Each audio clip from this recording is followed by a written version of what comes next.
السلام عليكم ورحمة الله وبركاته.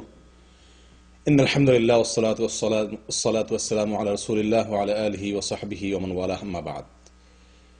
সম্মানিত ভাই বন্ধুগণ, বান্দার কোন আমলটি, কোন কাজটি তার মালিক কি আল্লাহ সুবহানাহু ওয়া তাআলাকে সবচেয়ে বেশি আনন্দ দেয়, সবচেয়ে বেশি আল্লাহ সুবহানাহু ওয়া তাআলা খুশি হন বান্দার কোন আমলে? এই প্রশ্নের উত্তরে আমরা অনেকেই হয়তো নামাজ বা সালাতের কথা বলবো, অনেকেই যাকাত বা সাদকার কথা বলবো, অনেকেই হয়তোবা আমরা মা বাবার প্রতি সদ্ব্যবহারের কথা বলবো, আমরা হয়তো অনেকেই আত্মীয় স্বজনের সাথে সম্পর্ক রক্ষা বা স্থাপনের কথা আমরা বলবো, অনেকেই হয়তো আমরা সিয়াম বা অন্য কোনো আমলের কথা বলবো। কিন্তু না বন্ধু, আল্লাহ সুবহানাহু ওয়া তাআলার কাছে সব আমলই প্রিয়, পছন্দনীয়, এতে কোনো সন্দেহ নেই। কিন্তু আল্লাহর পছন্দনীয় কাজের ভেতর সবচেয়ে যে আমলটি আল্লাহকে সবচেয়ে বেশি আনন্দ দেয়, সবচেয়ে বেশি আল্লাহ তাআলা খুশি হন, তার বর্ণনা এসেছে সহিহ মুসলিমের একটি বর্ণনা, যেটি বর্ণনা করেছেন আনাস বিন মালিক রাদিয়াল্লাহু তাআলা আনহু। নবী সাল্লাল্লাহু আলাইহি সাল্লাম সেই হাদিসে আমাদেরকে একটি উপমার মাধ্যমে বিষয়টি বুঝিয়েছেন।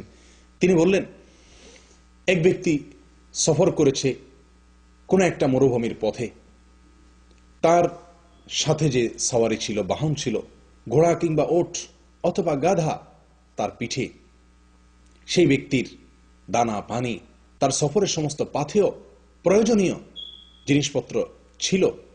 কোনো এক জায়গায় তিনি বিশ্রামের জন্য যাত্রা বিরতি করলেন, শুয়ে পড়লেন। ঘুম থেকে জেগে দেখলেন তার সে সওয়ারি সমস্ত দানা পানি সবকিছু নিয়ে উধাও হয়ে গেছে, নিরুদ্দেশ হয়ে গেছে। তার কোনো খোঁজ খবর পাওয়া যাচ্ছে না।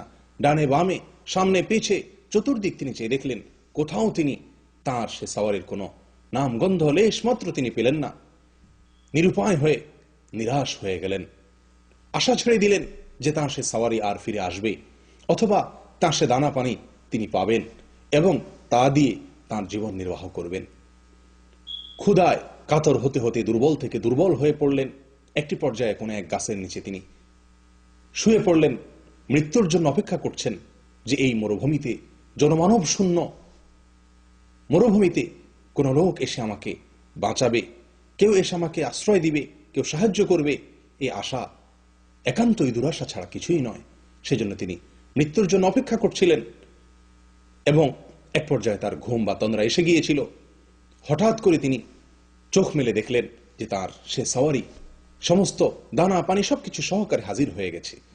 প্রিয় বন্ধু, এই লোকটি তার জীবনের সবচেয়ে এই কঠিনতম মুহূর্তে তার সেই সওয়ারিকে ফিরে পেয়ে যতটা আনন্দিত হন, যতটা খুশি হন, তার মাত্রাটা কি হতে পারে নবী সাল্লাল্লাহু আলাইহি সাল্লাম উপমা দিয়ে আমাদেরকে বুঝিয়েছেন।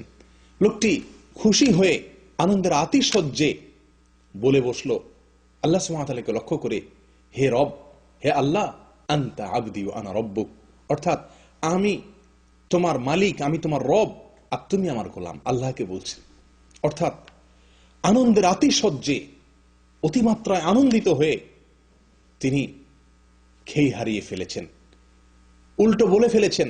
বলার কথা ছিল আল্লাহ সুবহানাহু ওয়া তাআলাকে লক্ষ্য করে, হে আল্লাহ, আনতা রব্বি ওয়া আনা আবদুক, আল্লাহ আপনি আমার রব, আমি আপনার গোলাম। শুকরিয়া আদায় করে আল্লাহকে এই কথা বলার কথা ছিল, কিন্তু তিনি উল্টিয়ে ফেলেছেন। অর্থাৎ আল্লাহকে গোলাম এবং নিজেকে রব বলে তিনি মন্তব্য করলেন। এটা হলো আনন্দের আতিশয্যে লোকটি এরকম করে ফেলেছেন। এই লোকটি যেরকম আনন্দিত হয়, তার আনন্দের মাত্রা, তার আনন্দের সীমা পরিসীমা যেরকম পৃথিবীর যে কোনো আনন্দকে ছাড়িয়ে চলে যায়, জীবন ফিরে পাওয়ার আনন্দটা যত বেশি। একজন মানুষ যখন আল্লাহর কাছে তওবা করে ফিরে আসে, কোনো অপরাধ কর্ম ছেড়ে দেয়, কোনো গুনাহ আল্লাহকে সন্তুষ্ট করার জন্য ছেড়ে দেয়, আল্লাহর ভয়ে যখন সে সুন্দরের পথে ফিরে আসে, আল্লাহর নির্দেশের পথে ফিরে আসে, আল্লাহর হুকুমের পথে ফিরে আসে, কোরআন এবং সুন্নাহর দিকে ফিরে আসে, নফস এবং প্রবৃত্তির তাড়না থেকে ফিরে আসে, নবী সাল্লাল্লাহু আলাইহি সাল্লাম বলেন, লাল্লাহু আশাদ্দু ফারহান বিতাওবাতি আবদিহি হিনা ইয়াতুবু ইলাইহি, বান্দা যখন আল্লাহর কাছে তওবা করে ফিরে আসে, আল্লাহ তাআলা এই ব্যক্তিটির চাইতে বেশি আনন্দিত হন। এই ব্যক্তিটি তার সওয়ারিকে, তার দানা পানিকে, তার জীবনকে ফিরে পেয়ে যতটা আনন্দিত হন, আল্লাহ সুবহানাহু ওয়া তাআলা বান্দা যখন ফিরে আসে তওবা করে, বান্দা যখন তার ভুল বুঝতে পারে, যখন লজ্জিত হয়, যখন অনুতপ্ত হয়, যখন সে আল্লাহর রহমতের কোলে চলে আসে, যখন সে আল্লাহর কাছে আশ্রয় নেয়, যখন সে লজ্জায় মাথা নত করে, চোখের পানি ছেড়ে দেয়, ফিরে আসে সুন্দরের পথে, পরিচ্ছন্নতার পথে, আল্লাহ সুবহানাহু ওয়া তাআলা তখন এত বেশি খুশি হন যে খুশিটা ওই ব্যক্তির জীবন ফিরে পাওয়া খুশির চাইতে বেশি। প্রিয় বন্ধুগণ, সহিহ বুখারীর এক হাদিসে আসছে, নবী সাল্লাল্লাহু আলাইহি ওয়াসাল্লাম বলেন, ওয়াল্লাহি ওয়াল্লাহি ইন্নী আস্তাগফিরুল্লাহ ওয়া আতুবু ইলাইহি ফিল ইয়াউমি আকসারা মিন 70 মাররা। আমি প্রতিদিন 70 বারের চাইতে বেশি আল্লাহর কাছে তওবা ইস্তেগফার করে থাকি। অথচ আল্লাহ সুবহানাহু ওয়া তাআলা তার পূর্বের পরের সমস্ত ভুল ত্রুটি সবকিছুকে অগ্রিম ক্ষমার ঘোষণা দিয়ে দিয়েছেন। তারপরেও নবী সাল্লাল্লাহু আলাইহি ওয়াসাল্লাম তওবা করে, তওবার মাধ্যমে আল্লাহকে খুশি করার যে বিরাট এক সুযোগ, শুধু খুশি নয়, আল্লাহকে সবচেয়ে বেশি আনন্দ দেওয়ার যে বিরাট সুযোগ তার হাতে ছিল, সেটা তিনি হাতছাড়া করেননি। প্রিয় বন্ধু, আসুন তওবা করি, প্রতিদিন কোনো না কোনো অপকর্ম থেকে তালিকা করে নেই যে আমার এই এই বদভ্যাস আছে, আমি কোরআন এবং সুন্নাহ থেকে এই এই বিষয়ে আমি দূরে আসি, আমি সেই বিষয়টিতে আমি তওবা করি, আল্লাহর কাছে ফিরে আসি, আল্লাহকে সন্তুষ্ট করি, আল্লাহকে সবচেয়ে বেশি আনন্দ দেওয়ার চেষ্টা করি। ওলামা ইকরাম বলেন, জান্নাতি লোকের একটি অন্যতম বড় লক্ষণ হলো তারা কোন অপরাধ হয়ে গেলে ব্যাকুল হয়ে যান, অস্থির হয়ে যান, পাগল পরা হয়ে যান, চোখের পানি ছেড়ে দেন, লজ্জিত হন, আয়নায় নিজের চেহারা দেখতে নিজের প্রতি নিজের ঘৃণাবোধ হয়, লজ্জাবোধ হয় যে আমি আমার আল্লাহকে অসন্তুষ্ট করেছি, আমি বড় অবাধ্য, আমি বড় নিমুখ হারাম। প্রিয় বন্ধু, আল্লাহকে সন্তুষ্ট করার সবচেয়ে শর্টকাট পথ, সবচেয়ে সহজ পথ, আল্লাহকে আনন্দ দেওয়ার সবচেয়ে সেরা উপায় আল্লাহর কাছে তওবা করা।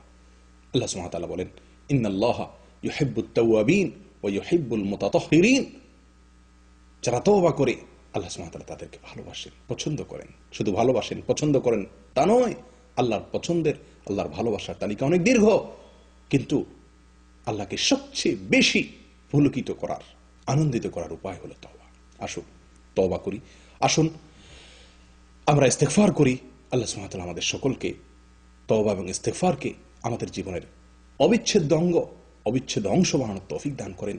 প্রতিদিনের রুটিনে একটি অংশ, একটি সময় আমার জন্য তওবার জন্য লাগে, তওবার কাজে যেন ব্যয় হয়। আল্লাহ সুবহানাহু ওয়া তাআলা আমাদের সকলকে তওবাকারীদের মধ্যে শামিল করেন, যাদের তওবা কবুল হয়েছে, যারা আল্লাহকে আনন্দ দিতে পেরেছে, যারা আল্লাহকে পুলকিত করতে পেরেছে, আল্লাহকে খুশি করতে পেরেছে, ওই হারানো সওয়ারি ফিরে পাওয়া লোকের চাইতে বেশি আনন্দ দিতে পেরেছে আল্লাহকে, সেই সৌভাগ্যশীল বান্দাদের মধ্যে আল্লাহ সুবহানাহু ওয়া তাআলা আমাকে, আপনাকে, সকল মুসলিম ভাই ও বোনদেরকে শামিল হওয়ার তৌফিক দান করেন। ওয়া আখিরু দাওয়ানা আলহামদুলিল্লাহি রাব্বিল আলামিন। আসসালামু আলাইকুম ওয়া রাহমাতুল্লাহি ওয়া বারাকাতুহু।